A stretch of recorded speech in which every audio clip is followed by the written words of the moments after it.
কেরানীগঞ্জে ঢাকা ২ আসনকে ঘিরে রাজনৈতিক অঙ্গনের নতুন গতি এসেছে। জাতীয় নাগরিক পার্টি এনসিপির মনোনয়ন প্রত্যাশী ও সমাজকর্মী মোহাম্মদ জাবেদ হোসেন শুক্রবার আটিবাজার এলাকায় ব্যাপক জনসংযোগ পরিচালনা করেন। আটি নয়াবাজার ডিগ্রি কলেজের সামনে থেকে আটিবাজার মোড় পর্যন্ত পুরো রুট জুড়ে ছিল তার লিফলেট বিতরণ, শুভেচ্ছা বিনিময় ও সাধারণ মানুষের সঙ্গে সরাসরি কথা বলার প্রাণবন্ত উপস্থিতি। স্থানীয়দের সঙ্গে আলাপচারিতায় তিনি এলাকার উন্নয়ন, আধুনিক সেবা বৃদ্ধি, তরুণদের কর্মমুখী সুযোগ সৃষ্টি এসব বিষয় নিজের পরিকল্পনা তুলে ধরেন। তিনি জানান, এই এলাকার মানুষের সমস্যা জানতেই আমার এই সরাসরি জনসংযোগ। সুযোগ পেলে এলাকার উন্নয়ন হবে মানুষের প্রয়োজন ও স্বপ্নের প্রতিফলন অনুযায়ী। এলাকার বাসিন্দারা তাকে ঘিরে আগ্রহ দেখান এবং সড়ক সংস্কার, শিক্ষা, নিরাপত্তা, পানি নিষ্কাশন, স্বাস্থ্যসেবা ও যুব উন্নয়ন সহ নানা সমস্যা তুলে ধরেন। জাবেদ হোসেন প্রতিটি সমস্যাই মনোযোগ দিয়ে শোনেন এবং সমাধানের আশ্বাস দেন।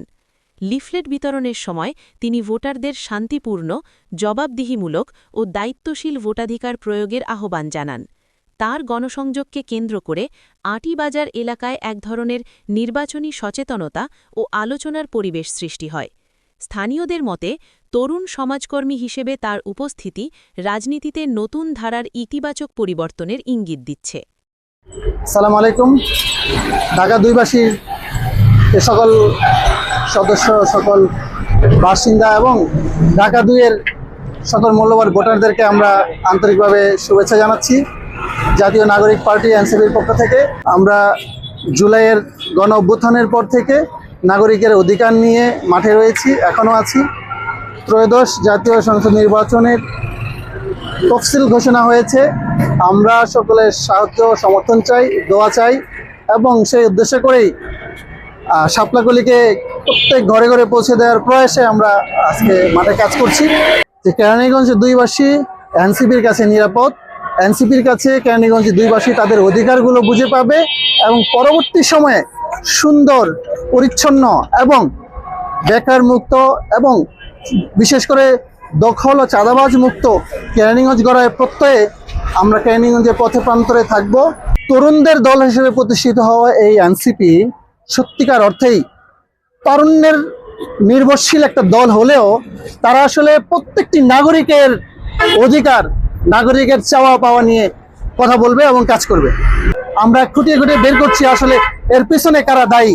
যদি আমরা রাজনীতিবিদরা এটার জন্য দায়ী হয়ে থাকি তাহলে এখনো সময় আছে, ভালো হয়ে যান। আদারওয়াইজ মাদকের সাথে যুক্ত থাকা কোনো ব্যক্তিকে কেরানীগঞ্জের মানুষ সমর্থন করবে না।